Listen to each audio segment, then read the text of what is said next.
2025 has a lot of completions, and it's something that needs to happen. It's happening at multiple levels of our energies, physically, emotionally, spiritually, energetically. We are allowing ourselves to grow beyond what we've known before and to move into being more conscious, intuitive humans. How do we begin that balance? The energies that are clear and pure move fast. And so when things are happening quickly, it's also confirmation that we've cleared out density, karma, deep emotional energy, that we've released what is no longer needed for what we want in our lives. Are there certain time markers could apply to the majority of people for those big life changes? We can hold these extrasensory gifts of having perhaps images or visuals arrive, whether you experience it as what we would call deja vu, or it's foreshadowing something in the future that hasn't played out yet, but you can see it so clearly that we are ready for in the new era, the new earth, the new world.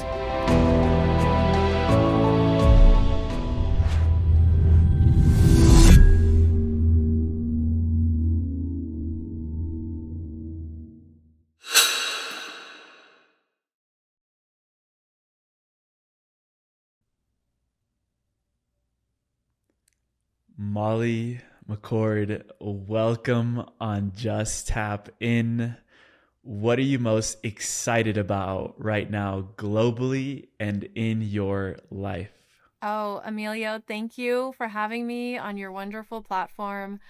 I'm excited about what we are moving into based on where we've come from.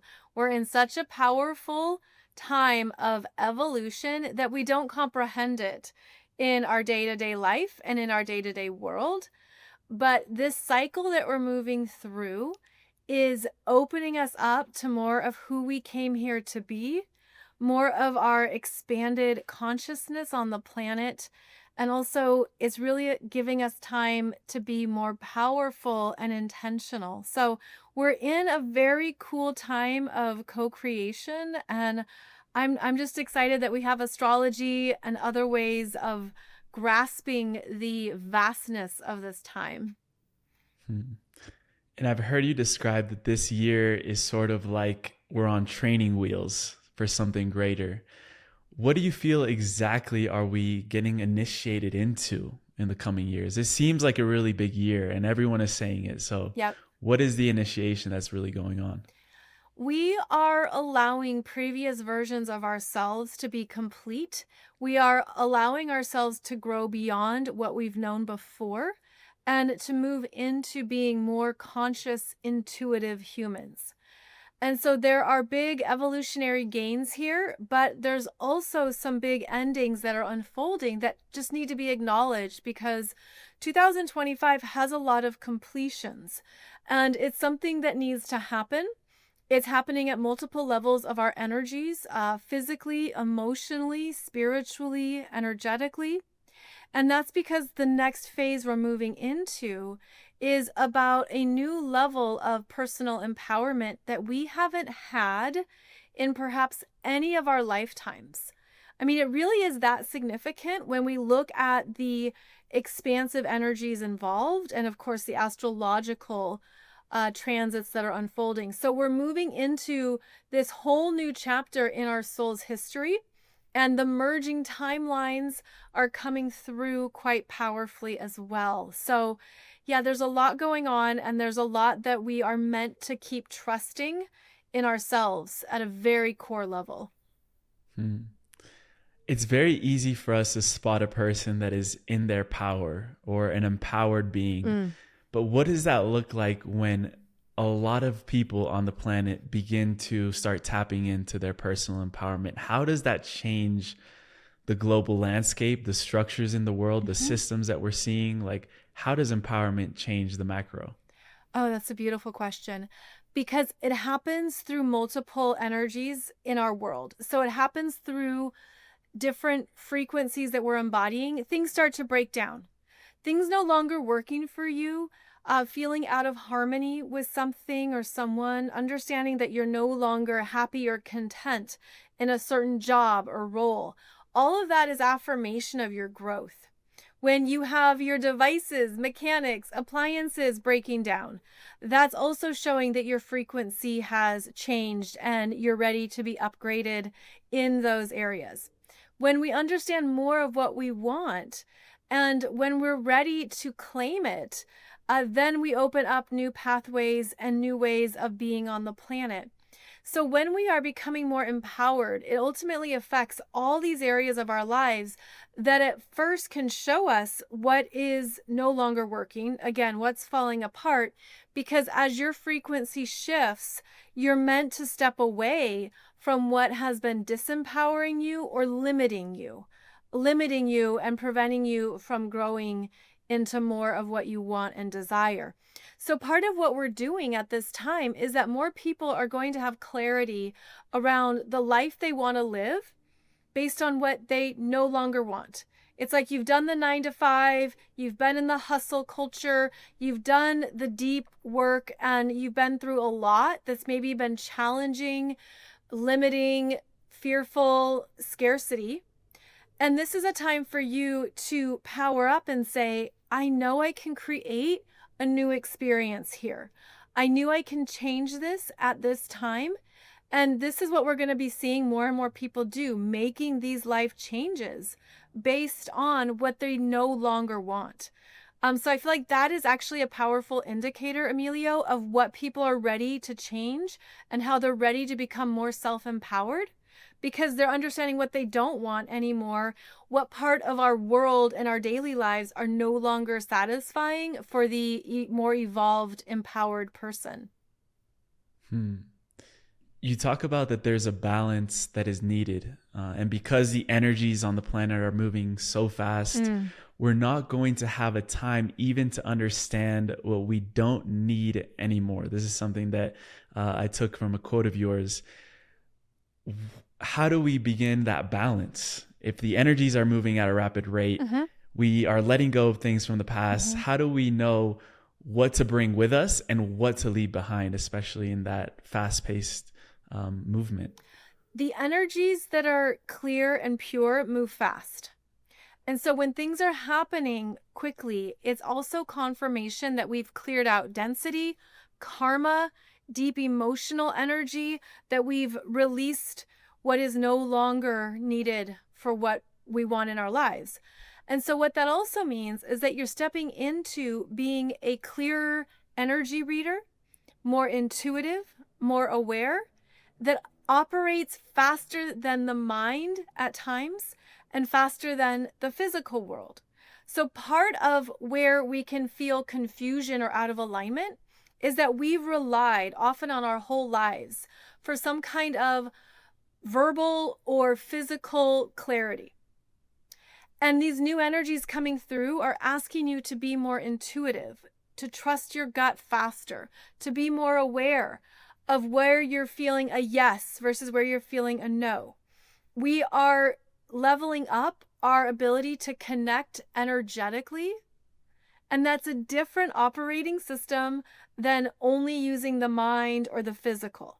So that would be one way to understand is we're getting these new operating systems that are asking us to trust more of our energy than ever before. And that is where we can feel out of balance, and that we're on our training reels and we're learning how to do that even in daily situations. You've talked about the outer planets shifting into new signs. Maybe we can get into a little bit of the specifics of that, but in what ways is the outer planets affecting our perception of reality itself? It almost seems like, for example, I'll be working and then time will feel like it's going by faster. Yeah. Or I'm seeing more of the veil, let's say, and a lot of people are experiencing these mystical moments in their life. What does that have to do astrologically? So the three outermost planets are Uranus, Neptune, and Pluto, for those who don't know. And each of those planets is changing or has changed signs. And what that means is that each planet has a consciousness. It has an energy field. And this has been tracked and studied for decades and centuries. So we go off of the patterns that come up with these planets to understand how they show up, again, what their consciousness is, what they express, and how that influences us. Now, we, obviously on Earth, we are energy conductors on the planet. We are the connection, literally, between the air and Earth. And so we receive a lot through the cosmos that we don't even understand at times. And then we ground it into our physical body and ground it into the Earth. So as energy conductors, we pick up on so many frequencies, but our consciousness has to be at a place that we can understand them and basically compute them. And so as these outer planets change their frequencies and they shift into new astrological expressions, that changes the frequencies that we feel and sense. And then that changes what we learn and what we pick up on. And we're also going to be seeing that energies on the planet evolve drastically and significantly, at least for the next 10, 15, 20 years.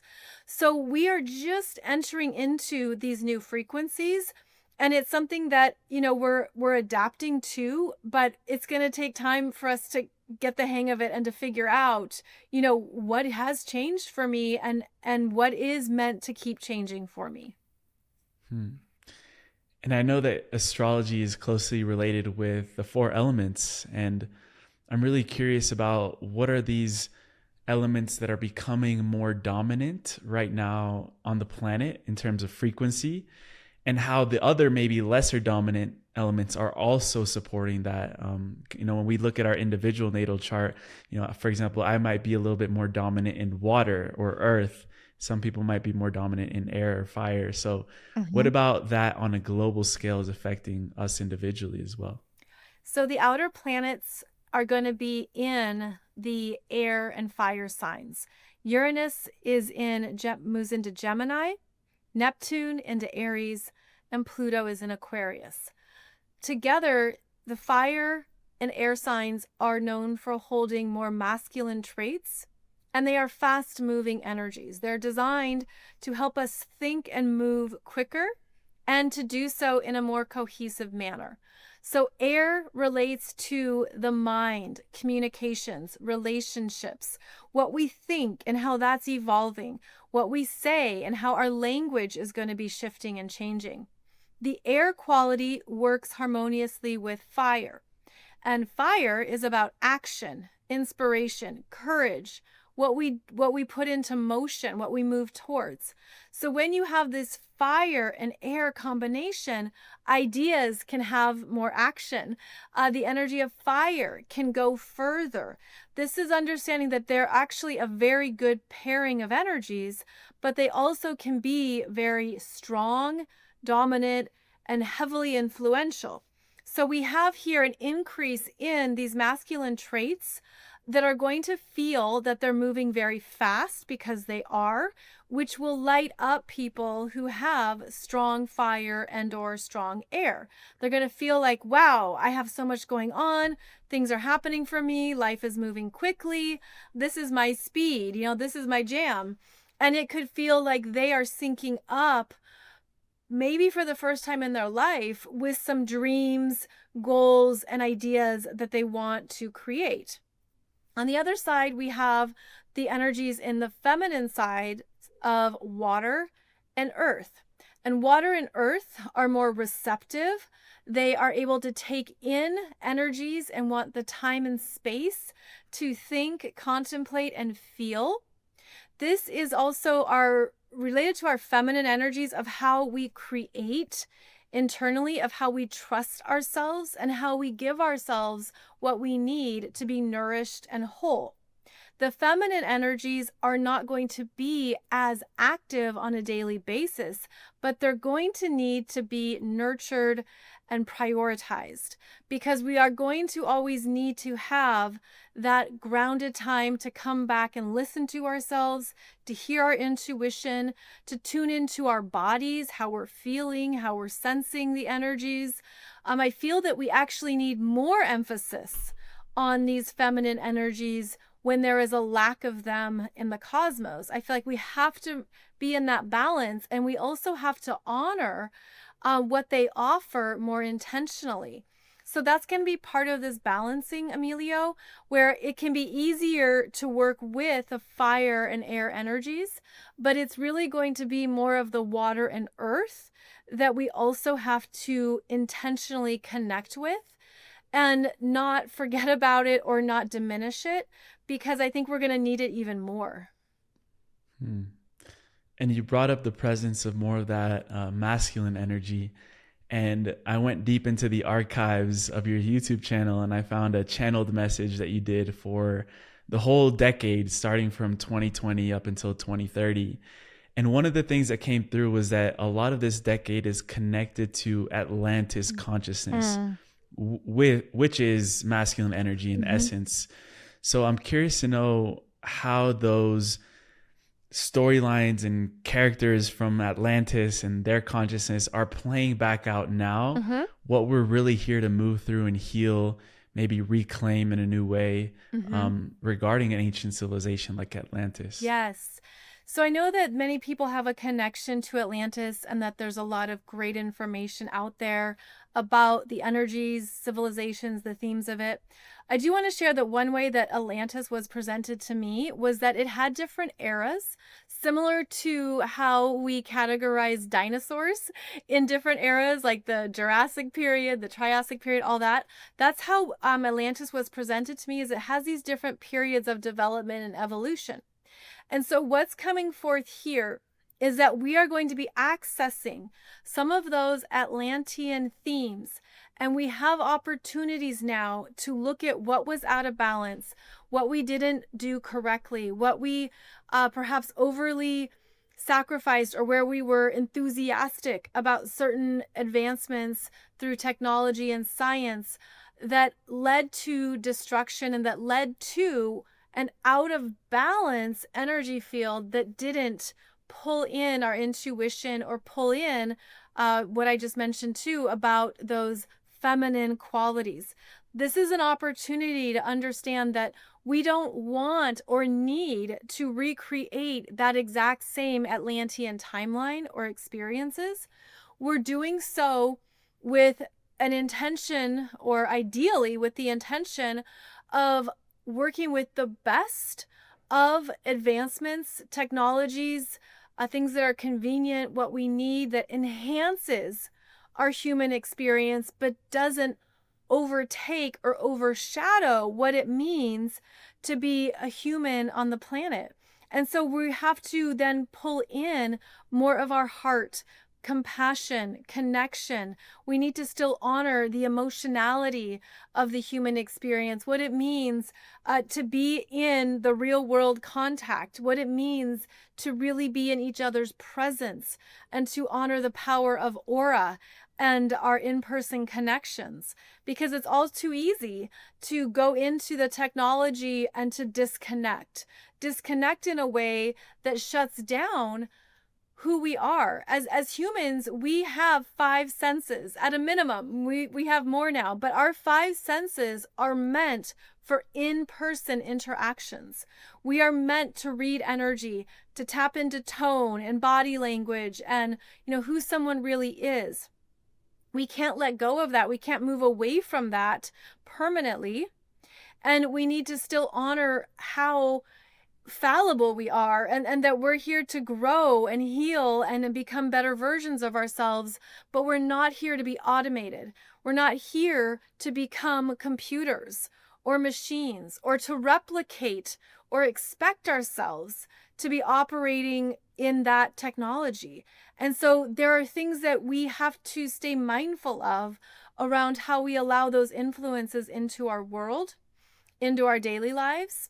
And this affects all areas of our lives, but I do see too part of it as a pyramid, where it can be the energies at the top that are the most influential, that determine, where civilizations go or what happens in society. And I feel that part of what we're going to be practicing and where we're going to have opportunities to grow is in the pushback, is in saying, no, I don't want this in my life, or I don't want this in my home, I don't want this in my world. And that's going to be part of our tests. And that's also where we prioritize the human experience in a way that maybe hasn't been done before. And our definition of what being a human means is evolving right now. And I needed to highlight that you said that we have more senses now. There's a meditation that you do called the Aquarian Diamond Light Code Downloads. And you say that it's, the purpose of it is to call in more of your star family connections and gifts from other dimensions. Are those gifts that you're talking about from other dimensions the ones that we're seeing as, extrasensory abilities, things that are unlocking beyond the, normal big five, taste, sound, all of those?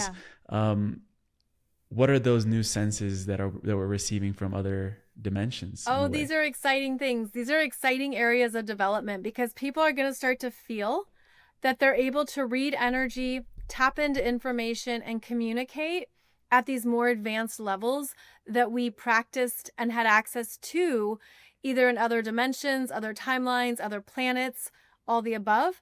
And we're calling those into our experience now because of how the energies are changing on the planet. So that's part of what we have to understand, is that some of these things could not come online for you any sooner. It couldn't have happened last decade or 30 years ago because the energies on the planet were not able to hold the frequency. But as we now are seeing the energies on the planet change, we can hold these extrasensory gifts of being able to read something right away, of experiencing telepathy, of having perhaps images or visuals arrive more clearly, whether you experience it as deja vu, or what we would call deja vu, or it's foreshadowing something in the future that hasn't played out yet, but you can see it so clearly. You can see what it is or who someone is. A lot of these extrasensory talents start to come through in our dream state, and when our brains are relaxed, when our brains are in those deeper waves of receptivity and accessing more energies. And so we start to feel it or sense it. And you could wake up and feel like, I just had a bizarre dream, or in my dream I was flying, or I was witnessing this or seeing that. That's part of those energies coming through and allowing you to integrate. And that's really important to note the role of the brain, because we are neurological beings and we need our brain to be online and connected to these frequencies. So some people are going to start to feel more of a shift. They're going to sense more of what they can do that they can't quite explain. And I think at first too, Emilio, people are going to keep it secretive or keep it hidden. And then there could be something that either develops or an opportunity arises where you're in a group or you're with other people and all of a sudden everyone there is like, me too. That's happening for me too. I also had that experience. And we're going to get that validation that it's not just us who is accessing these extrasensory gifts, but that it's happening worldwide. It's working with millions of people. And then people are going to feel like, yes, this is real, this is true, and I can trust it more. I think for some people it's going to happen quickly, and for other people it's going to be slower, and it depends on your own energy. It depends on how well you can integrate these new understandings of yourself and how much you allow yourself to do so. I'm curious to know if you would like to take us into your world and how that happened for you, how that started happening for you. Yeah, it was 2009 when I first started automatic writing. It was a very quiet time in my life. I was very much in between chapters in my life where a big endings had occurred. I had everything close out with work, relationships, transitions in my life that left me in this void, and I was waiting for the new. I was doing a lot of house sitting and pet sitting for friends, and I would find myself alone in these environments with animals. And I was able to access and start downloading more guidance from some what I felt were quite big energies that I could trust. I would talk to them in the car while I was driving. I would certainly connect with them when I was alone in a space. And so I started automatic writing, and it just came through really quickly and gave me an understanding of more of my life mission and what I could offer, how I could support other people in their own spiritual development and growth. And so since 2009, there have been many opportunities to practice that. There were times when I didn't trust it, because trusting it is one of the biggest things we have to strengthen, and we have to continually strengthen it. There's often no external validation. It's just you trusting it for yourself.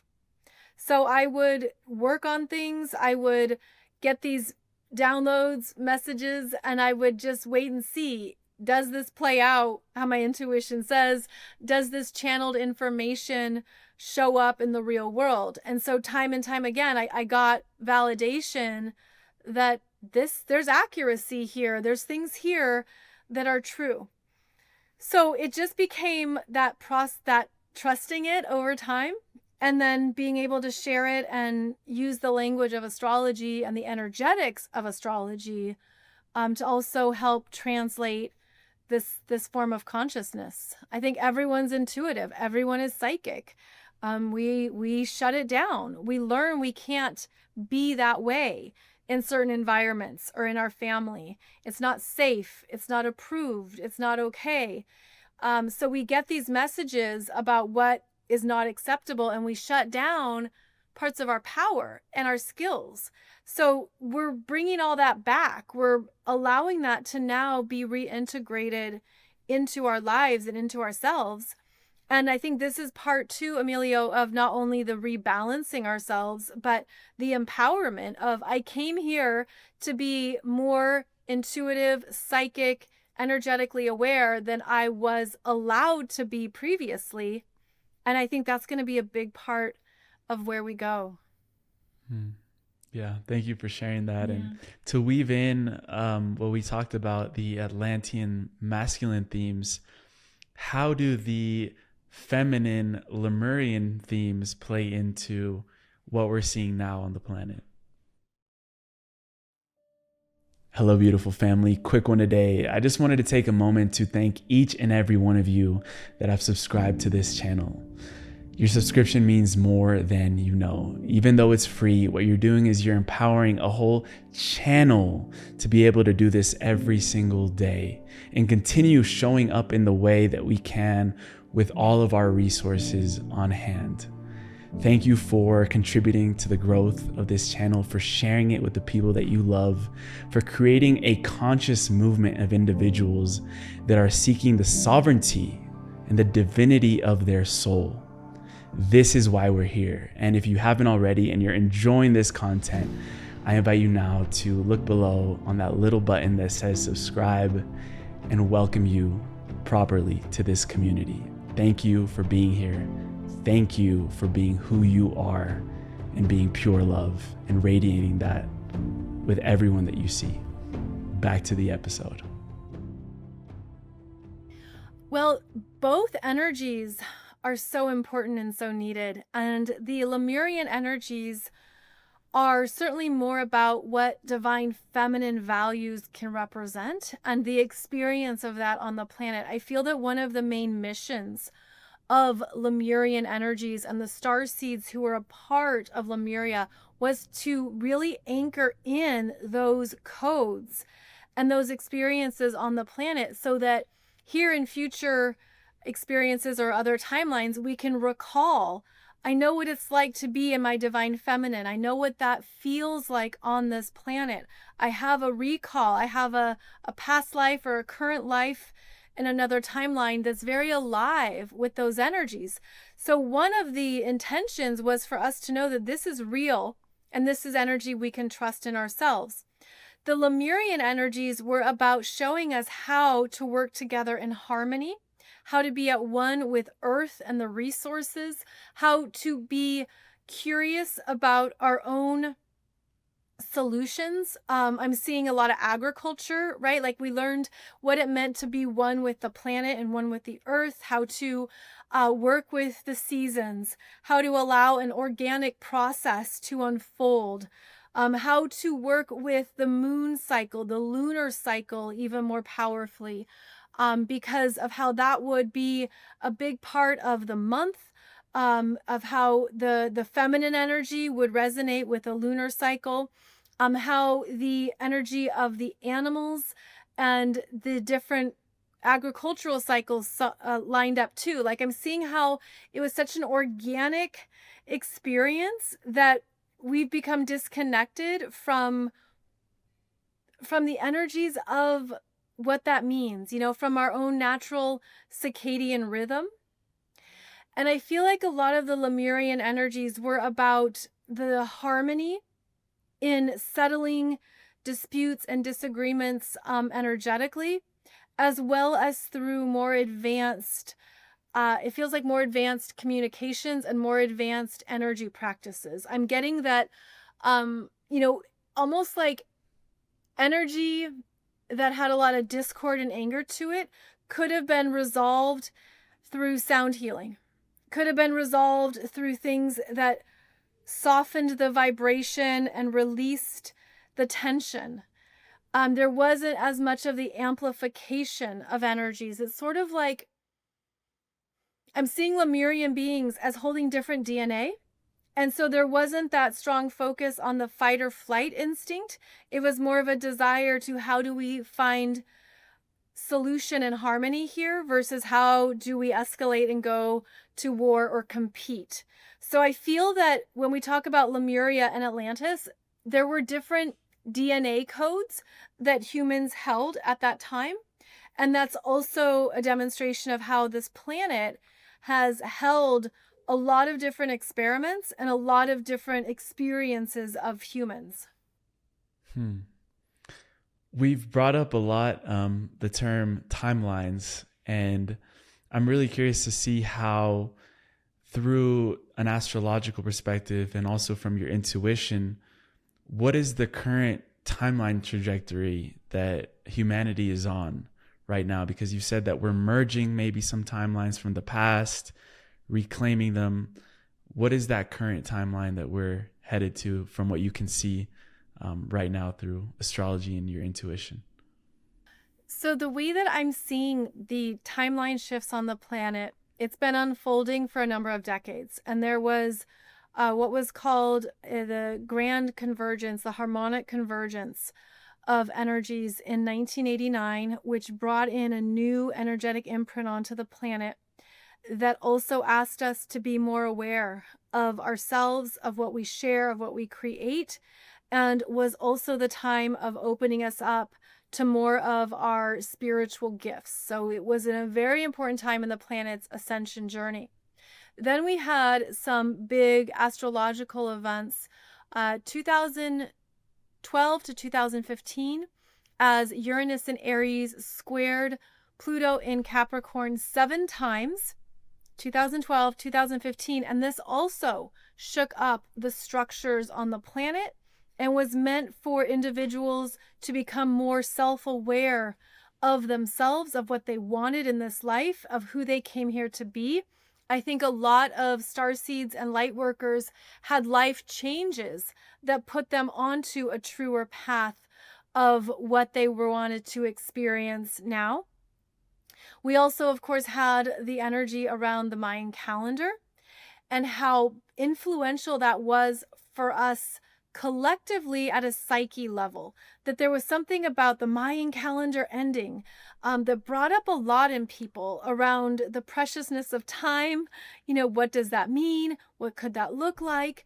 And I think it brought in more of our own remembrance of what we wanted to create on the planet that was new and different, that changed Earth and that changed what we were here to experience.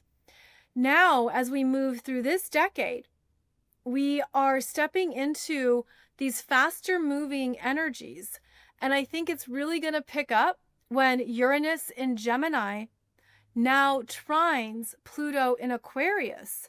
And that's going to unfold over a number of years and a number of occurrences. And that's going to bring in this timeline shift, Emilio, that you asked about, that speeds us up into the power of our intentions, our thoughts, what we're doing that has instant creations, instant manifestations. And I think it's going to show us that the fast-moving energies on the planet are very real now, and we can't be swept away by them. We can't be disconnected from them.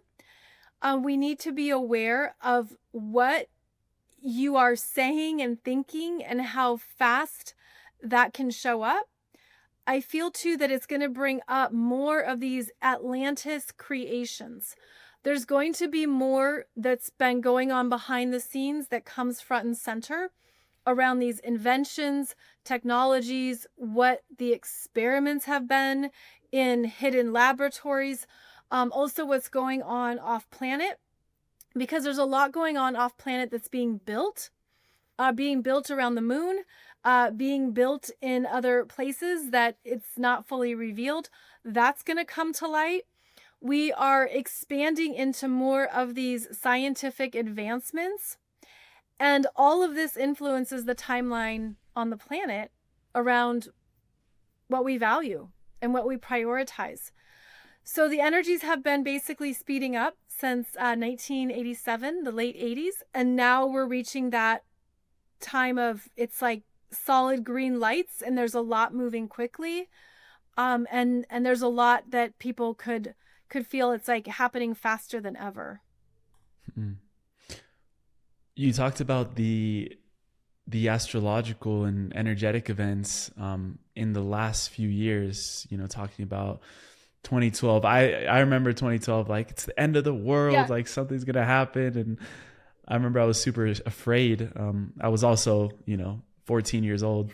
But what are some of those key astrological events that we'll be seeing in the next few years? We talked about the past ones, but what are the ones that are upcoming so people can really become aware of and, have that, date point in their mind of, these are shifts that are going to be occurring. Obviously, one date isn't going to change the whole world, right? But, there are slow shifts that'll bring in, again, what we talked about, the energetics and the frequencies that'll slowly trickle out into our psyche and our energy systems. So one thing that's been shown to me about what's changing on the planet is that the energetic grid on the planet is being elevated with new frequencies that are meant to bring about whole new creations that we're not going to see right away. And so I'm feeling this strongly with Neptune entering Aries, which occurs first in 2025. It happens March 30th to October 22nd, 2025. But then Neptune comes back into Aries January 26th, 2026, and stays in Aries until 2039. Neptune is connected with the invisible and the unseen. It's very much about our spiritual growth, our intuition, what we are sensing and feeling. It's the energy of things not being clear, of having confusion. What do I believe? What do I trust? It helps us transcend the physical world and read energy, like we've been discussing. It helps you read energy. And so what I'm seeing with this Neptune in Aries is that it's going to start bringing in new frequencies that I keep seeing as a grid around the planet that helps us grow into more of our spiritual abilities, of our intuitive powers, and it also elevates us into new creation potentials. And people say, okay, you're talking all about this new stuff, but I'm sitting here in my favorite slippers and I still have the same leftovers in the fridge. Like nothing's changing in my life. Because people will assess that and they'll be like, I don't know what you're talking about. Nothing's changing. But you have to understand how energy works. Like the energy comes in first and then we start to feel it. and absorb it and understand it, and then we start to see it. So it's sort of like the last thing that occurs with Neptune is you see it. So just note that even if everything looks the same, and these are your favorite slippers, and you still have the same surroundings, the frequencies in the air are changing, and they're meant to help you give birth to a new experience of reality based on what you want, based on your intentions. Some people are going to move fast with this. Some people are going to move slow. We also have in early 2026 the big conjunction with this Neptune in Aries and Saturn in Aries. They're going to be conjunct at 0 degrees, 46 minutes of Aries. So the very, very beginning of the full zodiac wheel, the very beginning, they're starting what's called a new synodic cycle, like a new timestamp or a new creative imprint here. And it's going to bring about all the new that we are ready for in the new era, the new earth, the new world. So I would say, Emilio, that 2026 is really where we're going to start to see more of these fresh starts happening. And it's going to also be something that we feel and sense before we have that clear evidence. When I was learning about your story, I was really curious to know how an 11 or 12-year-old started looking at astrology books and finding that something was resonating within her. What was it about astrology that was speaking to you at such a young age? Well, I think in terms of self-development, there's very few things that affirm who we are and give us validation of what we want or what we like. And something about astrology, when I was in libraries, because both of my parents went to libraries a lot, I would just go seek out all these various genres or topics. And when I found astrology and started reading about the energies, it just was interesting how it clicked, because it kind of opened up a new self-concept and a new way of understanding gifts. And I think that's one of the first things that people like, especially about sun sign astrology, is that it validates, who you are, how you feel, some of your strengths. And then the further you go into astrology, especially next into your moon sign, your rising sign, your personal planets, it becomes more specific and more individual. And that's where things really click for people. Like, how does this book know who I am? Or how does this astrology stuff get me and know what I'm like? So I think it starts this self validation process, and it just grows from there. So yeah, through the decades, I've just had all these different types of astrology books, do the deep dives, go off on all these tangents, and it's definitely become a passion that I feel helps us with our own self-improvement and to know who we are more. And you said that astrology has been one of your guardian angels. Do you remember the last time you could clearly sense that the astrology was showing you, like, I am supporting you, I am your guardian angel? Oh yeah. I mean, I feel like it's showed up for me in many ways. At the biggest crossroads in my life, the astrology would help me trust what I was feeling or what choice to make.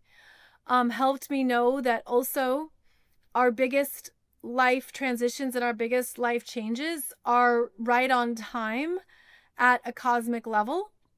And that, I think, helped me trust and even soothe any worry, stress, pain. When I went through my divorce, it was really a big time. It was a big deal. But in a weird way, the astrology helped me understand what was happening, what I was healing, what I was moving through. So I think that astrology can be that, that beacon or that guide that shows you, okay, this is what you're learning or how you're growing. This is what's right on time with the cosmic clock. But also to know that that means, nothing lasts forever. All the transits change and move through. So I have found that astrology has just always provided me with a certain level of intellectual understanding and comfort about what I've moved through. Hmm. Are there certain time markers that could apply to the majority of people for those big life changes? Oh, absolutely. Yeah, there are transits that we all experience around the same ages. And there's transits that we all experience at during specific decades of our lives. And so most people know about the Saturn transit or the Saturn return that happens in your late 20s, 28, 29. And this is actually in astrology when you become an adult.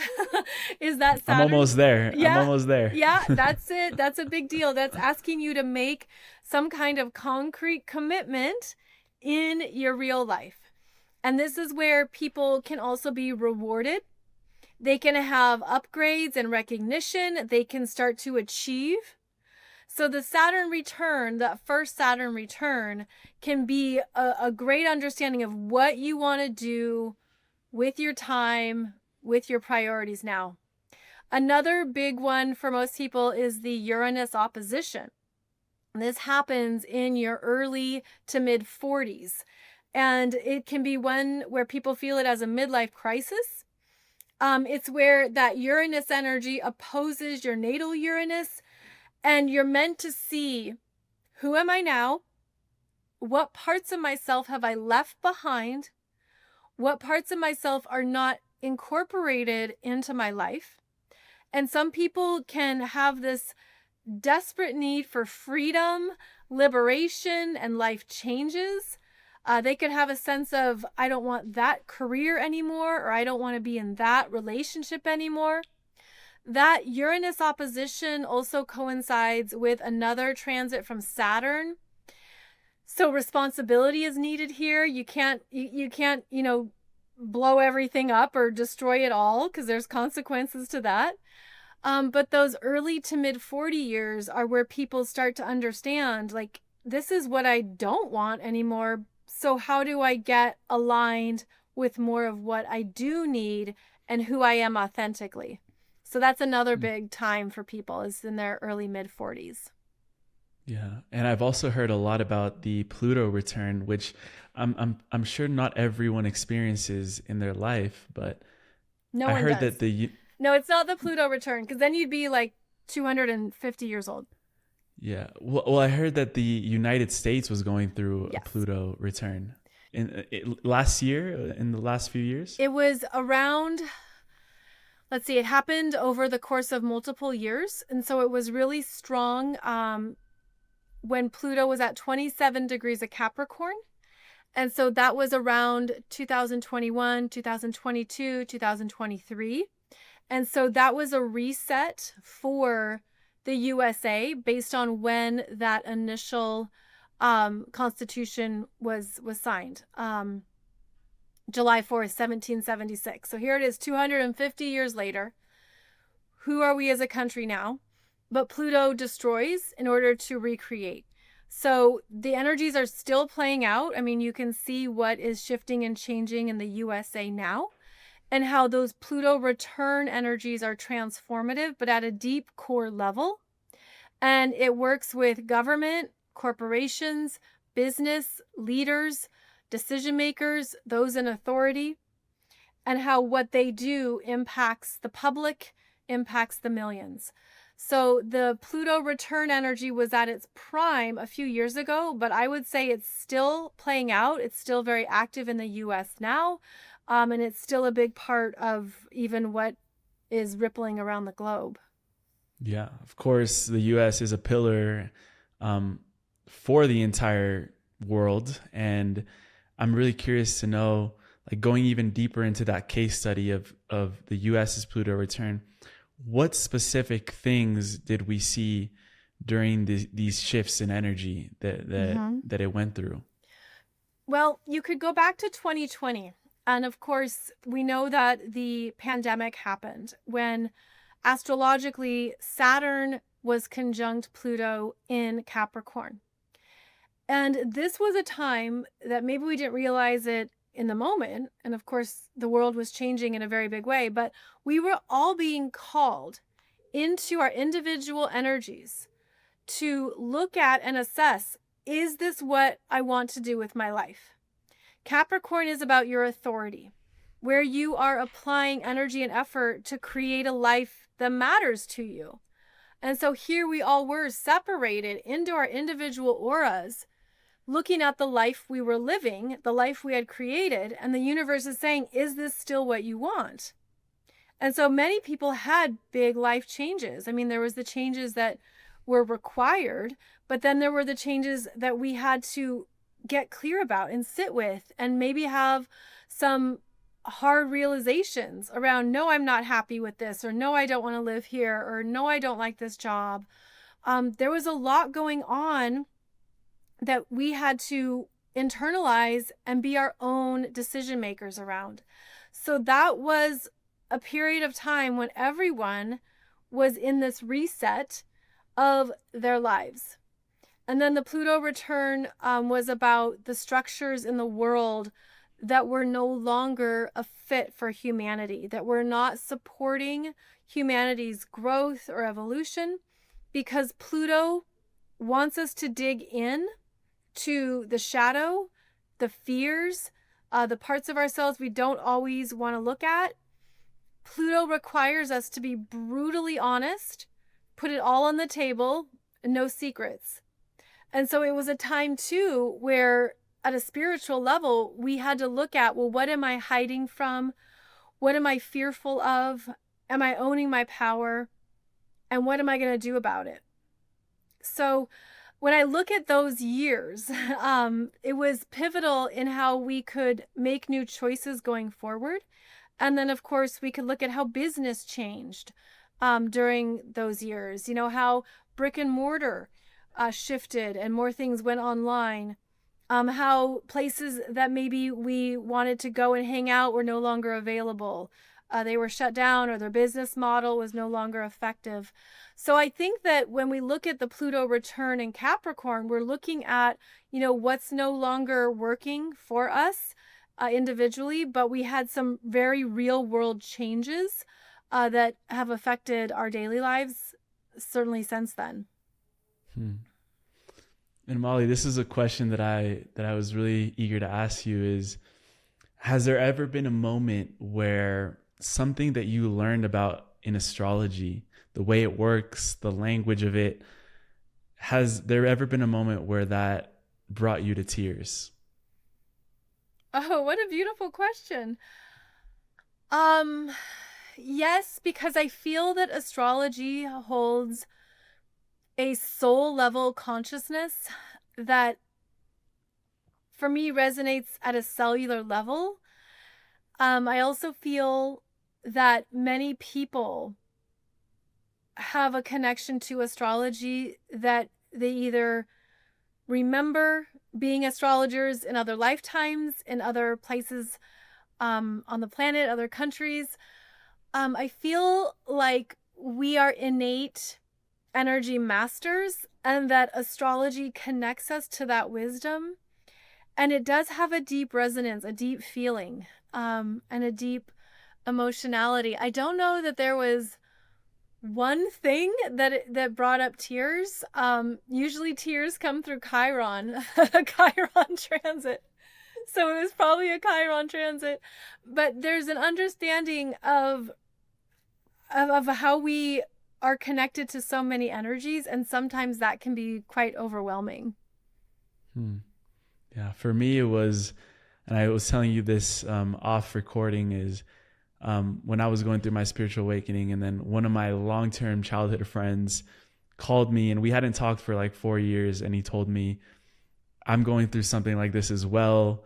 I'm learning about astrology. And then he read my chart in a way that I've never, since that day, I haven't even experienced that reading ever.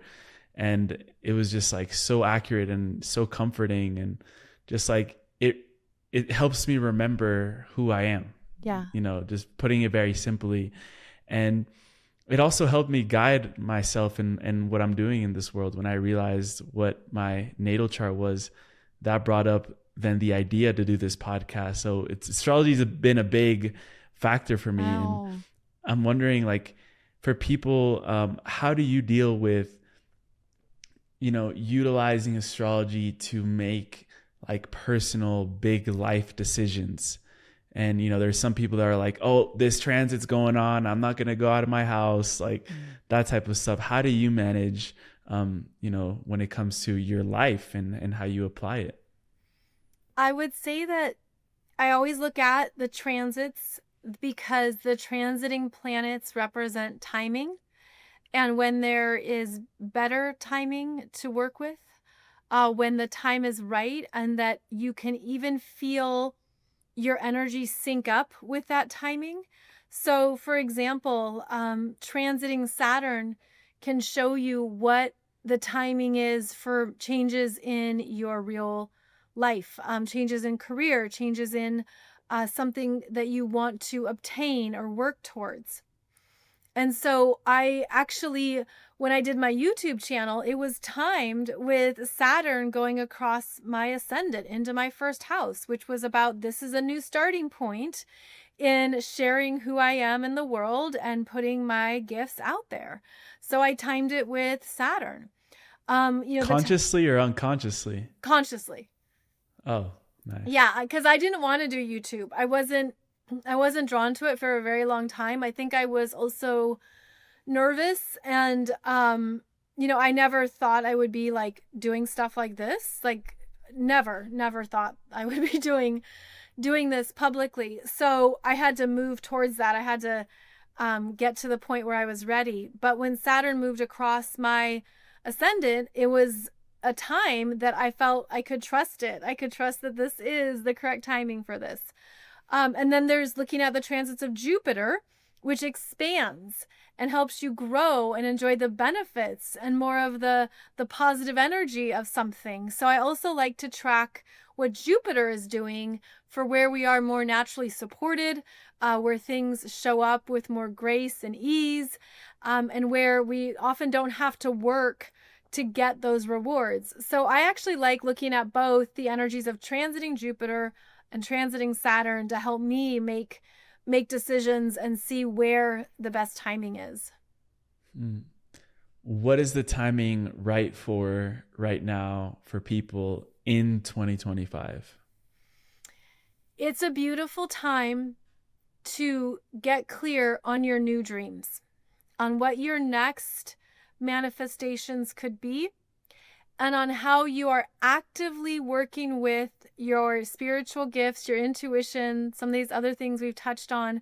Because as we evolve into these new energies, those are going to be very valuable. They're going to be assets. They're going to be things that you're going to be so happy you can rely on and trust.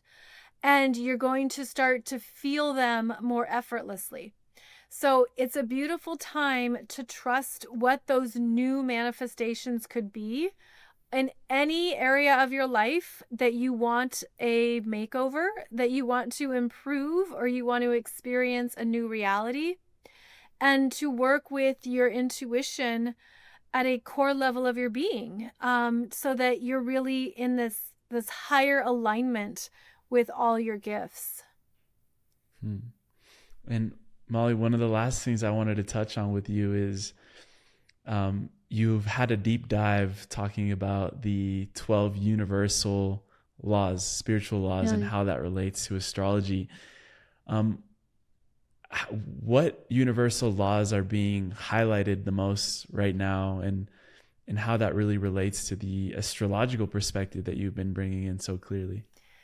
Yes, I love referencing universal spiritual laws because I think it helps us just bring in a new layer of understanding and connecting to what's unfolding.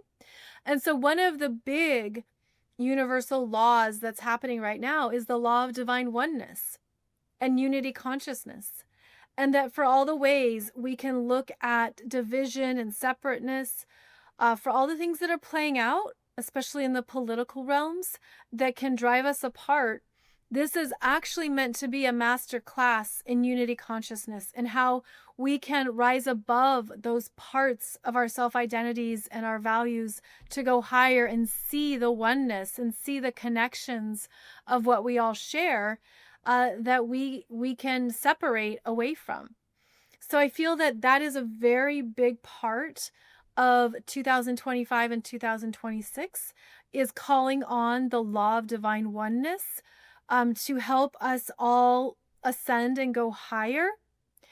And also, when we do so, we connect to more of our soul guidance, soul wisdom, peace, compassion, understanding, acceptance.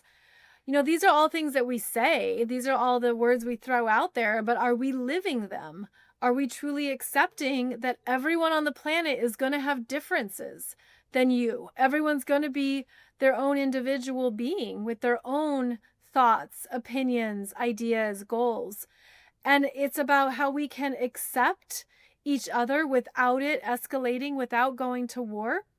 I do feel like this is part of the merging timelines, Emilio, of merging in the best of Lemurian energies and working with the Atlantean timelines too, where we're understanding, okay, we can solve this, but it's going to require new ways of doing so, new practices, new tools, new reactions, and to look at how we're each practicing that and holding ourselves responsible.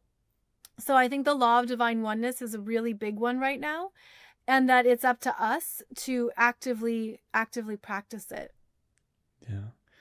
It's perfect that you said that, because when I'm reflecting on the channeled message that you gave back in 2020, you said that there was a third energy coming in apart from the masculine and feminine ones, and that was the energy of union. So very related to that law of divine oneness. And, you know, I remember listening to that channeled message this morning, and you really felt it. You were like feeling that energy of union. What does it feel like? Well, I think it feels like home. I think it has a natural resonance to it that just feels like a powerful reconnection to more of who you are, of more of your true self. I do believe that, of course, it starts with the inner world of the inner masculine, inner feminine. I do believe that that is an energy that we have that makes us complete and whole as is. But then to have that connection externally, or to have others who bring in those pieces of ourselves, I feel like that gives us a sense of safety, connection, a sense of peace and love that can be hard to describe. And I feel like that's part of what we are remembering on the planet, is that we've had lifetimes and soul experiences that have been beautiful and nurturing, that have been very loving and abundant. And oftentimes when we're doing our spiritual work, we go into the karma, we go into the pain, we go into the stuff that's been dark and hard and painful. But we have to remember that we also hold imprints of love, connection, safety, all of that. And to know that that's also available to us on the planet. So that would be one way to understand it. And perhaps you can relate, Emilio, but it can be difficult to put these things into words, because it can be such a deep feeling that we aren't able to adequately describe it. Yeah. Words are very limiting when it comes to describing what's coming, but we do our best, and that's why we're here. But I think the important thing is that people feel these messages in their heart and in their body and in their energy system, because that's what's going to anchor it in on the planet even stronger and more accelerated. So Molly, we end every show with a segment called the Final Trio, which are some final questions that we ask at the end. But before that, where would you send people to connect with you, with all of your beautiful work and the messages that you're putting out, and those that want to go deeper into astrology with you? My YouTube channel has a ton of videos in the playlists, a lot of free videos, channeled messages, ways to understand your astrology chart. All of that's available, and I hope that assists you wherever you're at with your astrological understandings. There's the beginner list, and then there's some more advanced topics as well as lists for each year if you wanted to go into the current energies. And then, of course, my website is mollymccord.online, and I offer a variety of astrology programs and courses that you can dive into if you want to go further in your astrological studies, such as the one about your cosmic codes and understanding how the 12 spiritual laws connect to your astrology chart. That was a really fun one to teach. So there's just many ways to understand your energy, and I hope that I can offer some guidance that assists you. Beautiful. We'll include all of that in the show notes where they can go and find you. Awesome. And for the final trio, the first two questions are personalized to each guest, and then the last one we ask at the end of every show. Okay. So the first one being, if each person's astrology chart contains a hidden key to their spiritual purpose, where would they find it? Ooh, excellent question. So I would say you would look at the energy of Neptune, natal Neptune, in your chart by sign and house placement, because that is where your soul guidance is showing up for you in this lifetime. That's where Neptune is your direct connection to your higher self and where you're here to evolve and implement it in your world. So I would say it's your natal Neptune sign that connects you to your spiritual purpose. Where's your Neptune? I'm curious. I'm going to look for where mine is while you're... Okay, well, my Neptune is in Sagittarius in the 12th house. So it's really in those deeper realms of intuition and, yeah, getting those downloads and messages. And I mean, sometimes I have some wild sleep, some wild dreams, not going to lie. So, yeah, I have a pretty active Neptune. Mine is in Aquarius in the second house. Okay. Yes. So that's related to what you are bringing onto the planet that is meant to be future oriented to help people understand their values, what they want, what matters to them. The second house is also how you create a solid life that matters to you, how you make money, own property, what you own.